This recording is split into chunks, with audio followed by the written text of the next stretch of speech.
Meghan Markle has admitted she is frightened about her kids one day using social media. Speaking at a World Mental Health Day event alongside Prince Harry, she addressed the dangers of the digital world for children, including her own. I feel fortunate that our children are at an age, again, quite young, so this isn't in our immediate future. But I also feel frightened by how it's continuing to change, and this will be in front of us. As they say, being a parent, the days are long, but the years are short. Now, Meghan herself once had 11 million followers on her and Harry's shared Instagram account before the pair withdrew from social media in 2020. The Duchess of Sussex went on to say her role as a mother is the most important thing in her life, other than being a wife to Prince Harry.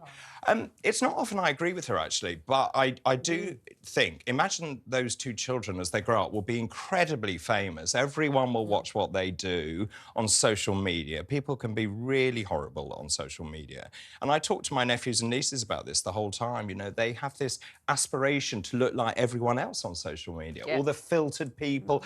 And they say the whole time, well, I'm not as pretty as this girl, or I'm not as successful as this one. And it's all rubbish. It's all nonsense. And going back to your point, Isabel, I think you have to curb that and say to the children there are boundaries about what you do put on social media, what you don't put on social media. Otherwise, it's a real house of cards, I think. It is one of the most difficult and worrying things, I think, for a parent. My girls are just coming to an age where they really, really want mobile phones, and I've resisted and I've resisted and I've finally given in with the older one. Mainly not because I want her. She's nearly 13, so I think I've held out quite a long time. Yeah, you have. You've done well. And the main reason I'm giving in is because there are certain things on the clunky family one that she uses that we just can't do anymore because they're just not sophisticated enough. Even things like buying train tickets or whatever. But I do worry about it. Funny enough, her older brother is one of the main monitors of what's going to be allowed and not, because you see, as parents, we don't actually know what it is that we've got to look out for. I mean, we've got some rough ideas, but actually my son would say she shouldn't be on Snapchat yet. We've got to keep her off, you know, for as long as possible. Good point. And you kind of, as a parent, you need help from the younger person themselves to know what are the things that you've got to not let them do. But how brilliant that you've got him as sort of Nanny McPhee looking I'm basically putting him in charge. I think that's great. I mean, she is right, and you're right about the intense pressure and scrutiny that those kids are going to have. I mean, whenever, we all know this, we've all commented on Harry and Meghan in the past, and the barrage of abuse you get from both camps, the pro-Sussex camp and the anti-Sussex camp, is really frightening. You say one thing that's pro-Meghan and you get a load of abuse from the anti-Meghaners, and vice versa. And these kids are going to be right in the epicentre of that. There will still be the Sussex squad and there'll still be, you know, the antis.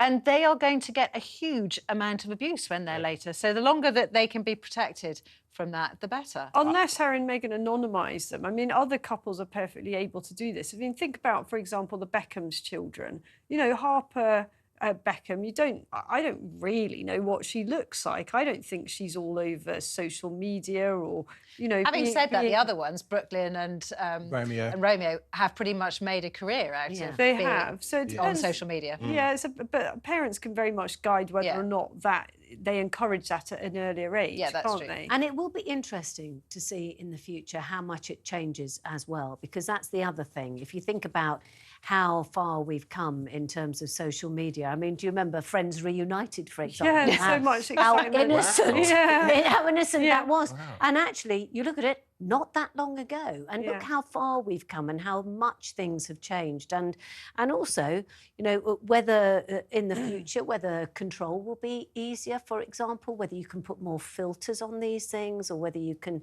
change it so that actually everything that has a hate thing in it actually just disappears. Wouldn't that be lovely? That would be lovely. And who knows whether that might actually be something that comes along before they actually even need to address it. I basically said to the kids, the rule is you can have this, I've said, but I'm allowed to go on it at any time and look at what's on there. There was a kind of silence after that. And then she quickly realised that you can just do deleting messages or something, so that's probably not a problem. But that is a very good threat. Well, we are going to stick with the Sussexes now because Harry and Meghan's documentary helped Netflix UK hit £1.5 billion in sales last year. The six-part series followed their relationship, of course, a wedding, and their move to the States. It became the most-watched new subscription show of last year, with the premiere boasting 4.5 million viewers. The popularity of Harry and Meghan helped Netflix push through price rises without a drop-off in subscriber numbers. Meanwhile, Kate and William have enlisted a BAFTA-winning producer to boost their showbiz credentials and try to connect with Gen Z. Dame Pippa Harris, who worked on Call the Midwife, has joined the board of the Royal Foundation charity. Now, this is part of a wider campaign by the Welleses to appeal to a younger audience with sleek social media videos. Montages of the couple tend to rack up millions of views, and they've increased their social media team to 3 people, including a head of digital. I think this is really smart of Kate and William. Yeah, this is the way that people... JJ's already shaking his head. I'll let you finish. Well, I just think this is... They do have to try to connect with the younger audience. Yeah. You know, they are... We, possibly not JJ, the rest of us, I think, probably think of Kate and William as the younger generation of the royals. Well, they're not. They're pretty much middle-aged now. They're in their 40s. So they do have to take advice on how to connect with a younger audience until their kids are old enough, and we've just been talking about the Sussex children, until their kids are old enough to attract, you know, a sort of appeal to younger people. Here's the I problem. think doing things this way is a good idea. Problem. They've hired someone from Call the Midwife. Gen Z, we're not watching Call the Midwife. If you want to appeal to Gen Z, hire someone from Gen Z. They're, what, age 24, 25? But this isn't just about good production values. But Gen Z know what Gen Z wants. The Gen Z's problem with William and Kate is not the fact that they're not doing sleek videos. It's the fact that they think the royal family are out of touch. The Gen Z have a problem with the royal family and with status and but isn't Daisy's point right, which is you want great production values, you want a great experienced producer but Gen Z, with clickbait. But Gen Z are not going to just click the videos because it looks sleek. It has to be stuff that they're interested in. Sure. And for me, this woman, who I'm presuming is over the age of 40, is not going to be in touch with what Gen Z wants on the ground. Do you take my Yes, point? but it depends whether so you're saying it would be much cleverer to hire a someone from 17-year-old or something, you know. Precisely. But maybe that they're would on be that really team cool. of 3. Maybe. Maybe. And as for Harry and Meghan, Netflix. The fact that they're saying this has boosted Netflix UK specifically, it's been a huge amount of money spent from Netflix globally.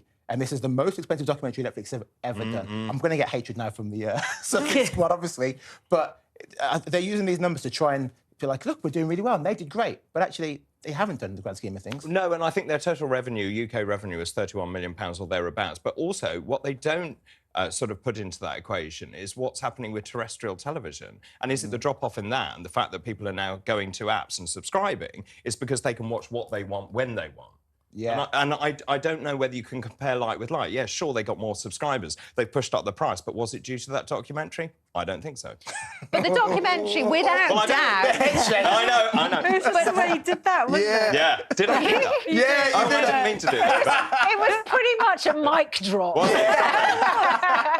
But you can't deny that documentary got big figures. It got a lot of viewers. So that is, I mean, that's a clear measure of I success. wonder how watched many it because people you had watched to the whole watch it. thing, though. I mean, I tailed off after about 2 episodes, I think. I wonder had whether to this is a watch the classic whole case thing. of people signing up for the first one and then losing interest. And also with Netflix, I think they have the classic thing they do on social media for views that I could watch that 50,000 times and they still class that as 50,000 views. Do you understand what I mean? Yeah. You can't Yeah. tell the You number can't tell the of number of bums actual on people. seats. Yeah, you can, Yeah. they're not telling us the actual users. They're telling us the amount of views. So it's viewing episodes of viewing people. Yeah. I don't know, I get awfully confused with this anyway. Do you? Have you got Netflix? No, yeah, I do have Oh, you do? Netflix. Yeah, I do have Netflix. Yes, it's okay, I do. She really went there. She's like, who am I? Who are you? I am in the 21st century. Oh, God, I can even use some of these newfangled apps I've got on my phone. But to be fair to David, you did say I get terribly confused. Didn't you? Terribly confused with figures is what I was going to say. You Right. know, when people say about they say this number of people watched, but only this many number of people viewed, and this number of people actually signed up, and this number of people. I think sometimes, you know, it's lies, damn lies, and statistics. You can manipulate them. That's what I was going to say. I get confused by figures when they're all kind of smeared all over the place, and I think, hold on a second, And now we're confused. No, You've confused all of us. I've just thought now. next time Penny has a senior moment, we can call her Granny Smith. except it would never be true. It would never be true.